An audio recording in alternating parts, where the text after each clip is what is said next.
하나님의 말씀은 사도행전 9장 1절에서부터 9절까지 한 절씩 교독합니다. 사울이 주의 제자들에 대하여 여전히 위협과 살기가 등등하여 대제사장에게 가서 다메섹 여러 회당에 가져갈 공문을 청하니 이는 만일 그 도를 따르는 사람을 만나면 남녀를 막론하고 결박하여 예루살렘으로 잡아오려 함이라. 사울이 길을 가다가 다메섹에 가까이 이르더니 홀련히 하늘로부터 빛이 그를 둘러 비추는지라. 땅에 엎드러져서 들음에 소리가 있어 이르시되 사울아 사울아 내가 어찌하여 나를 박해하느냐 하시거늘 대답하되 주여 누구시니까? 이르되 나는 네가 박해하는 예수라. 너는 일어나 시내로 들어가라. 내가 행할 것을 네게 이를 자가 있느니라 하시니 같이 가던 사람들은 소리만 듣고 아무도 보지 못하여 말을 못하고 서 있더라. 사울이 땅에서 일어나 눈을 뜨서나 아무도 보지 못하고 사람의 손에 이끌려 다메섹으로 들어가서 같이 보겠습니다. 사흘 동안 보지 못하고 먹지도 마시지도 아니하니라. 아멘.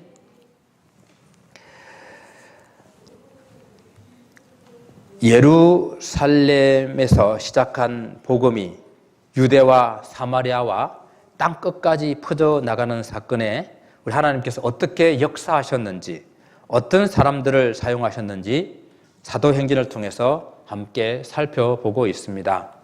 우리가 지난 시간에 빌립을 사용하셔서 사마리아 지역에 복음이 전해지고 에티오피아 내시에게 복음을 전해서 이제 하나님의 복음이, 예수 그리스도의 복음이 땅 끝까지 퍼져나갈 수 있는 그런 기회를 만드시는 것을 보았습니다.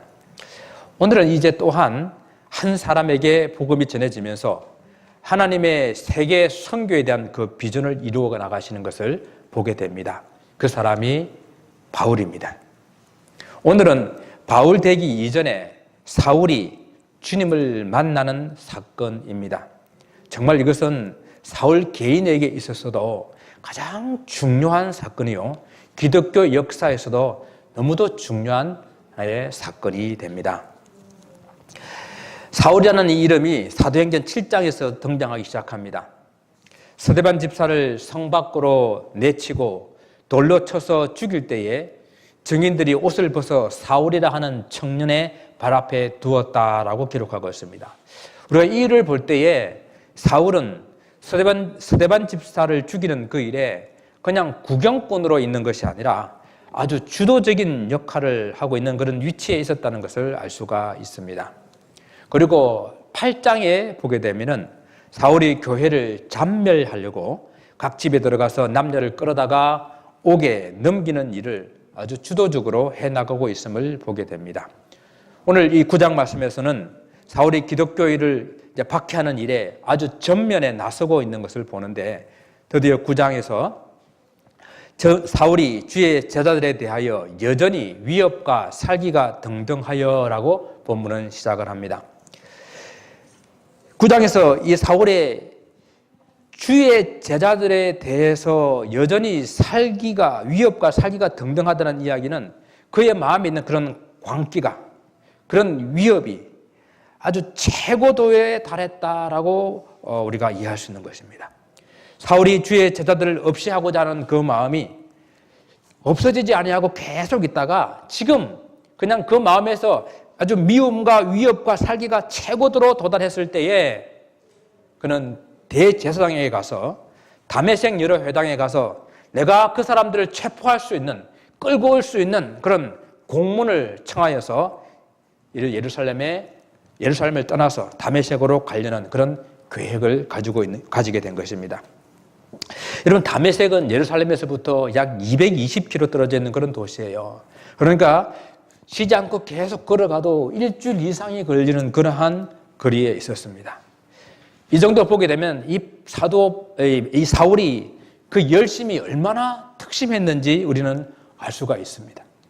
예루살렘의 박해를 피해가지고 다메섹으로 피신하여 간 그 사람들이 그곳에서도 예수 그리스도의 복음을 전한다는 그런 소식을 듣게 되자 사울이 그들을 가만둘 수가 없었던 거예요. 그들도 잡아와서 이 예루살렘에 옥에다가 가두어 둬야 됐다는 것이었습니다. AD 60년경에 로마의 대박해가 있었을 때에 그 박해로부터 이 다메섹에 있는 2만의 유대인이 죽었다라는 그런 역사적인 기록을 바라볼 때에 다메섹에 많은 그런 유대 기독교인들이 그곳에 가서 정착했다는 사실을 우리는 알 수가 있어요. 당시 다메섹은 로마의 통치 영역 중에서 시리아의 관할 속에 있는 그러한 지역이었습니다. 그래서 이 로마는 대제사장에게 많은 권한을 주었는데 유대 지역에서 문제를 일으키고 간 사람들이 어느 타 지역에 있든지 그곳에 가서 체포해가지고 신문할 수 있는 여러 가지 벌을 줄 수 있는 그런 모든 권한을 대제사장에 위임을 했습니다. 그러니까 대제사장이 주는 이 공문은 상당히 위력이 있는 그러한 공문이었습니다. 그 공문을 이 사울이 손에 쥐고 지금 다메섹으로 떠난 것이에요. 그러면 이 사울은 왜 이렇게 예수 믿는 성도들을 박해하는 일에 정말 목숨을 걸고 있습니까? 기독교인을 단순히 싫어하고 미워하는 어떤 그런 감정적인 문제를 넘어서 자기 종교인 이 유대교의 생존에 존립의 문제가 있었기 때문이에요. 자, 예수님이 십자가에 못 박혀 돌아가신 십자가의 사형을 당한 그 이유가 신성모독죄잖아요. 신성모독죄라고 하는 것은 예수님이 이렇게 말하는 겁니다. 하나님께서 보내신 메시아라는 거예요. 그리고 예수님이 하나님의 아들이라는 겁니다. 이렇게 하나님 모독한 죄를 지었기 때문에 가장 저주스러운 나무에다가 달아서 예수님을 죽였습니다. 그런데 이 기독교인들이 주장하기를 하나님께서 그 예수를 다시 살리시고 지금은 그 예수님이 하나님 보좌 우편에 계신다라고 주장하니까 유대교가 뿌리채 흔들리고 있는 거예요. 유대교가 주장하는 모든 것들을 뒤흔들어 버리는 겁니다. 그래서 이 사울이 그렇게 주장하는 사람들을 찾아서 잡아서 옥에 가두는 일에 열심을 가질 수밖에 없는 것이었습니다. 혹시 여러분 중에서는 이런 생각을 안 하실 거라고 제가 믿어 의심하지 않지만 지금 현대에 있는 이스라엘 사람들이 우리와 같은 하나님을 믿고 우리와 같은 신앙생활을 한다라고 생각하는 사람들은 없겠죠. 예. 그런데 있잖아요. 제가 이스라엘 있을 때에 많은 분들이 성지 순례를 오셨는데 이스라엘에 사는 사람들은 대단히 거룩한 성자들처럼 우리가 믿고 있는 하나님을 똑같이 믿고 있는 크리스찬으로 생각하고 오는 사람들이 너무너무 많더라는 거예요. 왜냐하면 설교 시간에 너무도 많은 목사님들이 이스라엘을 친이스라엘적으로 설교를 했기 때문에 이스라엘이 마치 우리 편인 것처럼 그들이 우리와 같은 기독교를 믿고 있는 것처럼 그렇게 이야기를 했기 때문에 그렇게 생각을 하고 있는 것이었습니다. 아닙니다. 지금 성경에서 말씀하고 있는 이 이스라엘은 하나님을 제대로 믿지 않는 사람들이요. 더욱이 확실한 것은 하나님께서 보내주신 예수 그리스도를 메시아로 믿지 않을 뿐만 아니라 그 메시아를 십자가에 못 박은 사람들이에요. 오늘 본문에 나오는 사울과 생각을 같이 하는 사람들, 그래서 기독교인에 대해서 이를 갈고 미워하고 그들의 저주의 기도의 항목 속에 이 기독교를 저주하는 항목을 집어넣고 기도하는 사람들이에요.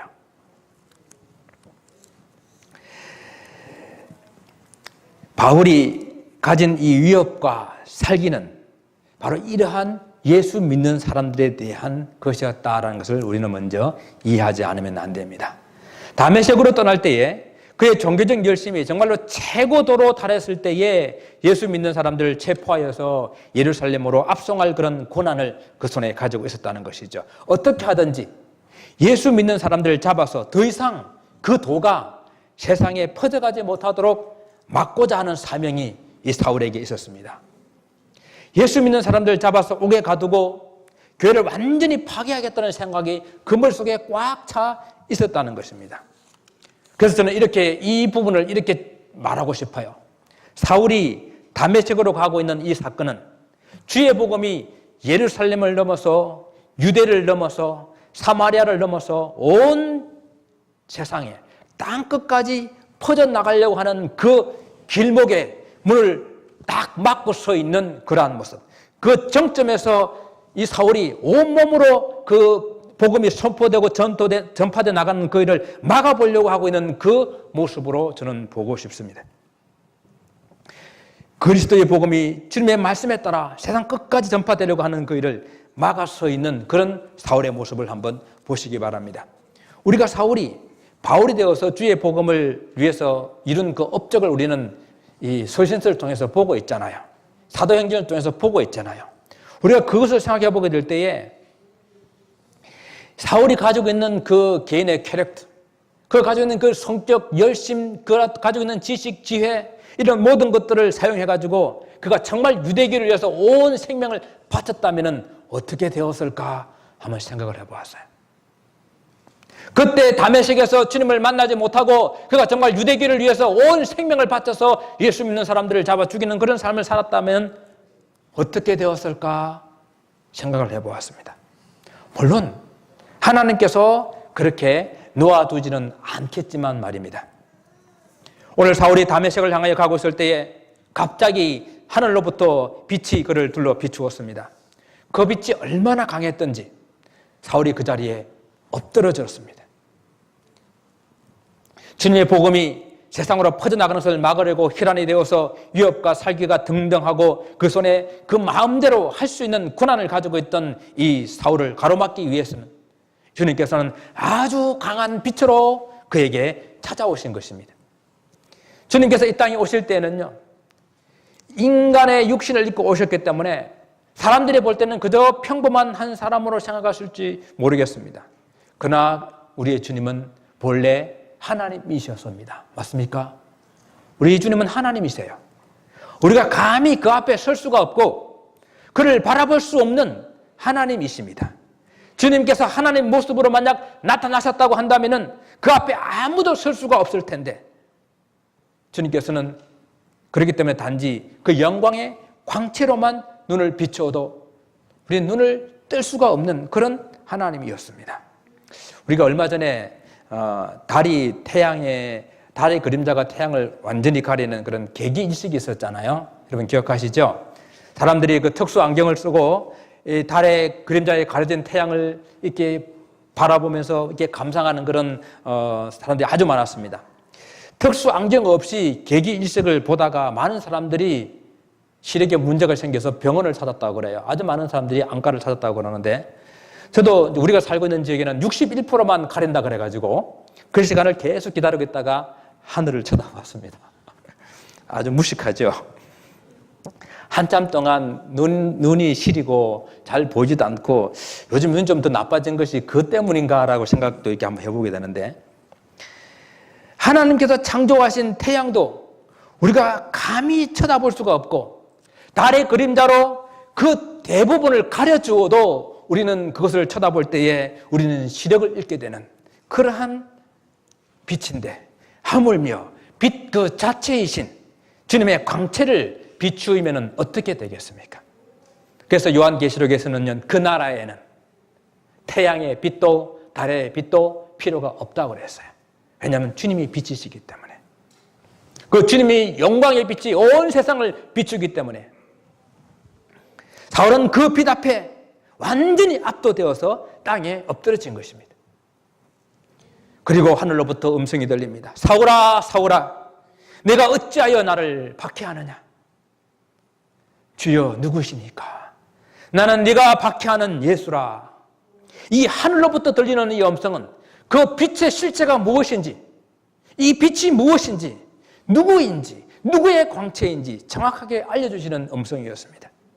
그러니까 사울은 직접 예수님의 음성을 듣게 된 것입니다. 이것은 너무도 중요한 사실이에요. 하나님의 아들이 아니라고 믿었기 때문에 유대인들은 그를 십자가에 못 박았습니다. 또 그를 따르는 무리들을 잡아 옥에 가두고 자기 나라에서 하는 일도 부족해서 저 다른 나라로 도망간 그 사람들까지도 잡아서 옥에 가두려고 지금 혈안이 되고 있는 그 사울에게 예수께서 하늘의 빛으로 찾아오시고 하늘의 소리로 그를 부르시니 지금까지 그가 믿고 있었던 모든 진리, 그가 그를 지탱하게 했던 모든 신앙적인 근거, 그것이 한꺼번에 무너져 내리는 순간인 것이에요. 사울은 많은 사람들이 자기에게 시비를 걸고 자기를 방해하고 자기를 모함하면서 네가 무슨 사도냐라고 말할 때에 당당하게 그리고 자신 있게 오늘 이 사건을 그는 이야기합니다. 다메섹에서 주님을 만난 것이, 또 다메섹에서 주님께서 나를 부르시고 나에게 사명을 주신 것이 바로 내가 사도된 이유다라고는 말하고 있어요. 그만큼 다메섹에서 이 사건은 실제로 주님께서 사울을 찾아오신 사건이요, 사울의 모든 종교적 신념과 삶의 방향을 송두리째 바꿔버리는 그런 사건이었습니다. 나는 예수라. 나는 예수라 하는 그 음성은 사울에게 들려서는 안 되는 음성이었습니다. 왜? 예수는 죽었기 때문에요. 예수는 그냥 자기를 하나님의 아들이라고 주장하던 한 정신 나간 사람으로 그렇게 생각을 했기 때문에요. 그래서 그 도를 따르는, 그 도를 전하는 사람들을 잔인하게 박해해서 옥에 가두고 또 잡아오려고 혈기등등하여 지금 가고 있는데, 이게 웬일입니까? 사울아 사울아 어찌하여 내가 나를 박해하느냐? 나는 내가 핍박하는 예수라. 그야말로 사울에게는 청천벽력과 같은 그런 소리요, 그런 부르심이 아닐 수가 없습니다. 정말 이 사건은 멸망의 길로, 그것도 제일 선두에 서서 달려가고 있는 사울을 주님께서 찾아주신 사건입니다. 주님의 나라를 방해하고 주님의 백성들을 핍박하고 있는 사울을 구원할 뿐만 아니라 주님의 사명자로 불러주시는 사건이었습니다. 사울이 자기의 소신과 철학과 유대교를 위해서 열심히 살아가는 그런 삶이 하나님의 관점에서 보게 될 때에, 정말 우리 예수님의 관점에서 보게 될 때에 잘못된 삶이었습니다. 이 이야기는요, 이 사울이 정말 잘 살고 멋있게 살고 보람있게 살고 가치있게 삶을 살아가고 있는 그런 사울을 하나님께서 갑자기 불러가지고 삶의 방향을 바꾸신 것이 아니라, 지금 사울이 달려가고 있는 그 일이 너무도 부질없는 일이고, 그가 열심을 내보지만 그 속에 있는 그 갈증을 채울 수 없는 일이고, 그래서 성경은 말씀하기를 가시채를 뒷발질로 하고 있는 그런 모습이다라고 지금 말씀하고 있는 거예요. 오늘 이 본문의 말씀은 우리 한글 개역 성경에는 없어요. 그러나 원문의 몇몇 사본들에는 기록되어 있습니다. 사울이 하고 있는 이 일이 말이 가시채를 뒷발질하고 있는 그런 모습처럼 하고 있는 수고스러운 일이라는 것입니다. 가시채로 뒷발질을 하게 되면은 가시가 그 뒷발에 박힐 수밖에 없고, 아무리 뒷발질을 계속해도 그 가시는 빠지지 않습니다. 더 많은 가시가 그 발에 박힐 뿐이죠. 그 일을 멈추고 가시를 뽑아야 하는데 계속 뒷발질하고 있는 그런 모습이 지금 사울이 하고 있는 그런 모습이라는 것입니다. 사울은 진리를 위해서 열심을 내어보지만 그 내면에 결코 채워질 수 없는 공허함, 영적 갈급함, 허망한 생각들, 그것은 해결될 수 없다는 이야기입니다. 주님께서는 가시제를 차는 것과 같은 공허하고 고생스러운 그런 사울의 걸음을 멈추게 하시려고 지금 이 다메섹에서 사울을 만나주고 계신 것입니다. 그리고 앞으로 주님의 복음을 위해서 한 평생을 바칠 복음의 사도로 부르시고 계신 것입니다. 한 인생을 찾아오셔서 그를 부르시고 그리고 그를 구원하시고 그리고 그에게 사명을 주시는 이 일은 전적으로 하나님의 주권적인 것이요, 전적으로 하나님의 은혜로 이루어지고 있다는 것을 너무도 잘 보여주고 있는 사건입니다. 사람들은 자기가 구원을 받기 위해서 무엇인가 해야 된다고 자꾸 생각합니다. 오늘 보세요. 오늘 사울이 자기의 구원을 위해서 무엇을 지금 했나요? 하나님의 사도가 되기 위해서 무엇을 했습니까? 아무것도 하지 못했어요. 그냥 하나님의 주권적이고 강권적인 그런 역사로 그를 부르신 것입니다. 전적으로 하나님의 주권적인 역사요, 전적인 하나님의 은혜라는 것입니다. 그렇다면 저와 여러분의 구원과 부르심은 어떠합니까? 저는 마찬가지라고 생각합니다. 우리가 생각하기도 전에 하나님의 구원의 섭리에 따라 우리가 구원의 자리에 앉아있게 되었고, 정말 우리는 주님의 사명을 감당할 자격이 없음에도 불구하고 하나님의 은혜로 귀한 사명 허락해 주시지 않았습니까? 나중에 이 사울이 바울대서 고백하기를, 나는 죄인 중에 정말 괴수 죄인이다. 나는 만삭되어 나지 못한 그러한 인생 같은 나에게 하나님께서 은혜를 주셔서 이렇게 이방인의 사도로 불러주셨다. 정말 나의 나된 것은 전적으로 하나님의 은혜다라고 고백하고 있지 않습니까? 오늘 다메섹에서 주님을 만난 이 사울이 변해가고 있는 것을 봅니다.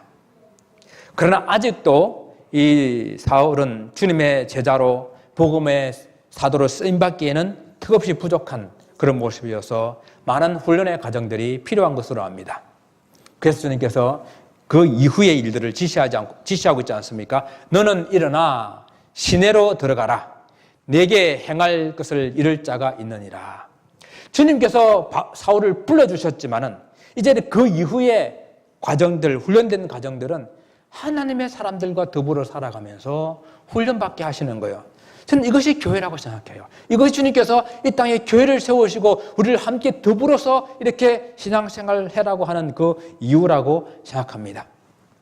인간적으로 보게 될 때는요, 사울이 훨씬 더 많이 배우고 지식과 지혜에 뛰어나고 그 당시에 최고의 학파인 가말리엘 학파의 그런 수제자였습니다.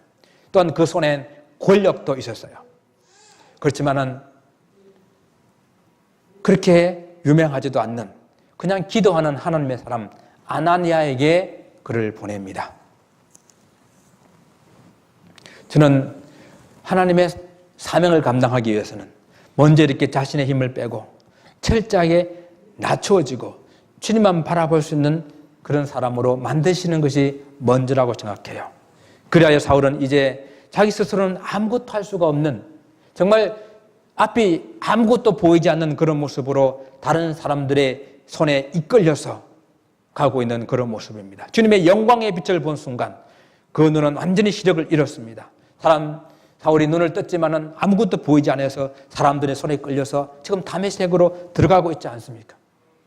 여러분, 교회라는 것은, 주님의 사명을 감당한다는 것은요, 세상적으로, 지식적으로 무엇을 가지고, 권력적으로 무엇을 가지고 이런 사람들이 교회에서 일을 하는 것이 아니라, 그런 것을 바라볼 땐 좀 부족하지만 그러나 전적으로 하나님 앞에 기도하며 하나님 앞에 무릎을 꿇는 그런 사람들이 지금 교회의 지도자가 되는 것처럼 이 사울은 아나니아 앞에 엎드려서 아나니아의 기도를 받을 수밖에 없는 그런 형편의 모습이라는 것입니다.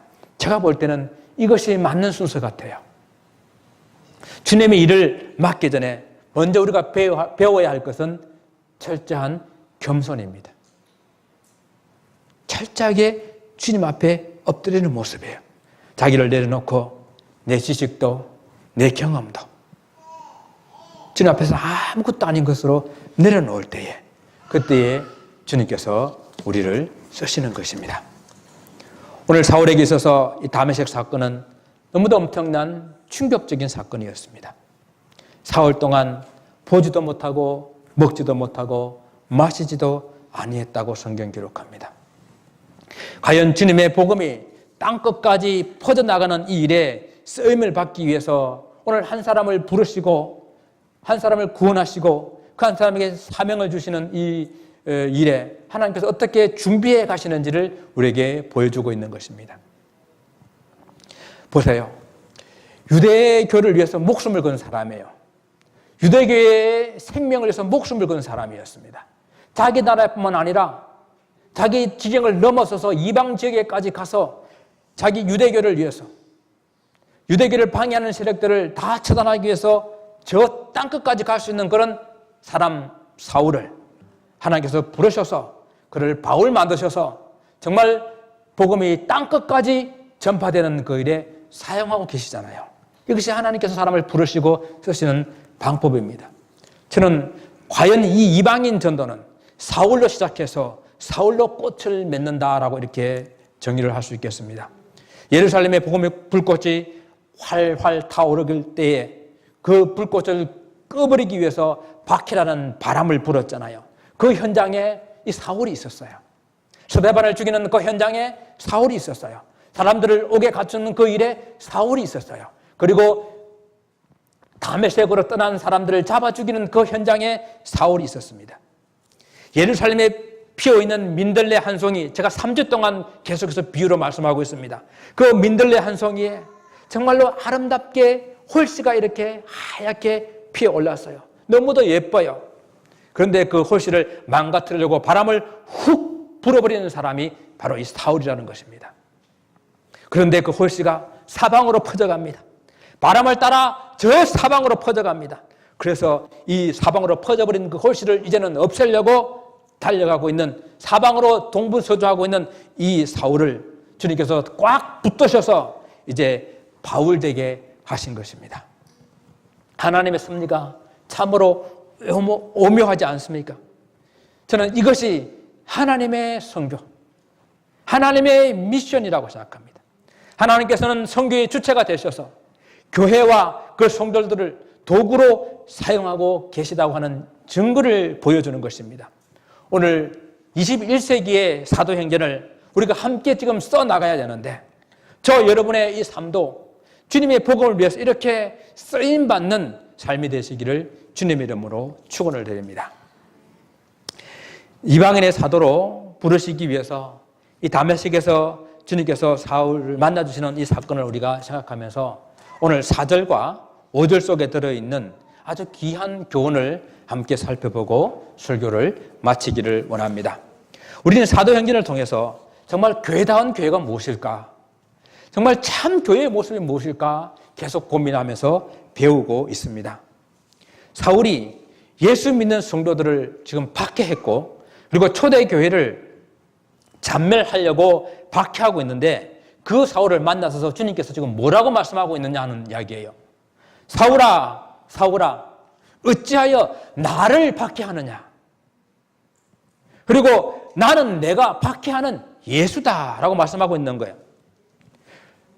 사울이 성도들을 박해하고 사울이 교회를 박해하는데, 주님은 어찌하여 네가 나를 박해하느냐? 나는 내가 박해하는 예수다라고 말하는 거예요.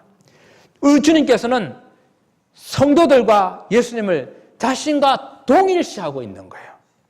우리 주님은 교회와 예수님을 동일시하고 있는 거예요. 이 예수님을 주로 고백하고 믿고 있는 이런 성도들, 이 교회가 바로 예수님 당신 자신이라고 지금 말씀하고 있다는 것입니다.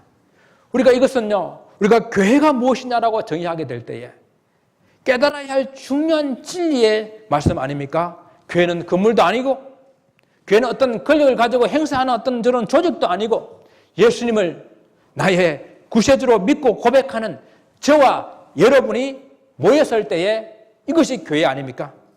이 모임을 주님께서는 당신의 몸이라, 당신 자신이라고 말씀을 하고 있다는 것입니다. 그래서 우리가 이 놀라운 진리 앞에서 먼저 생각해야 될 것은, 이 교회는 우리가 함께 이루어가는 그런 공동체의 의식을 좀 더 우리는 깊이 생각을 해야 한다는 것입니다. 내가 교회를 다닌다라고 이렇게 말할 때에 주일에 한번 이 건물 속에 들어오는 것을 말하는 것이 아니라는 것이에요. 여러분과 제가 함께 교회의 참 지체가 되었다라는 것입니다. 한 몸이라는 거예요. 운명 공동체라는 것입니다.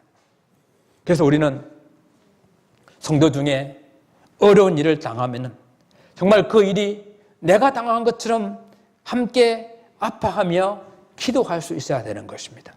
성도 중에 기쁜 일을 당하면 그 일을 내가 당한 것처럼, 내 자식이 대학에 들어간 것처럼, 내 자식이 취직이 된 것처럼, 내 자식이 그런 혼란 일을 경험한 것처럼 함께 기뻐하며 감사해야 되는 것입니다.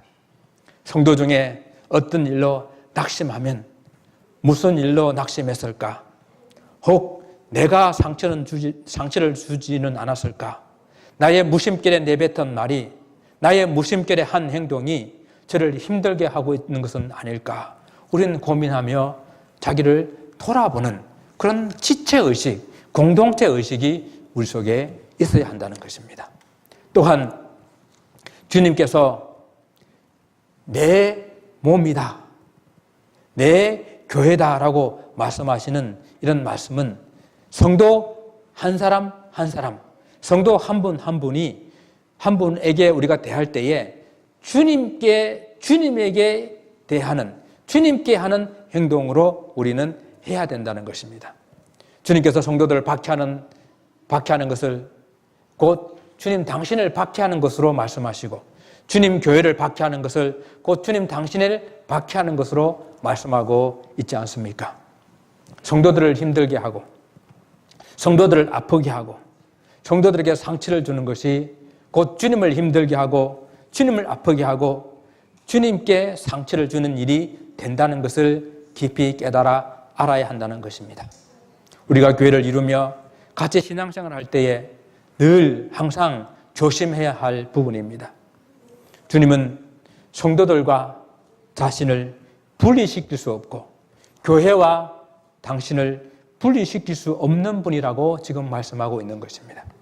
그래서 한 비유를 말씀하시며 어린 소자 하나에게 한 것이 곧 나에게 한 것이다. 어린 소자 한 사람에게 물 한 그릇 떠준 것이 곧 나에게 물을 떠준 것이다 라고 말씀하고 있지 않습니까?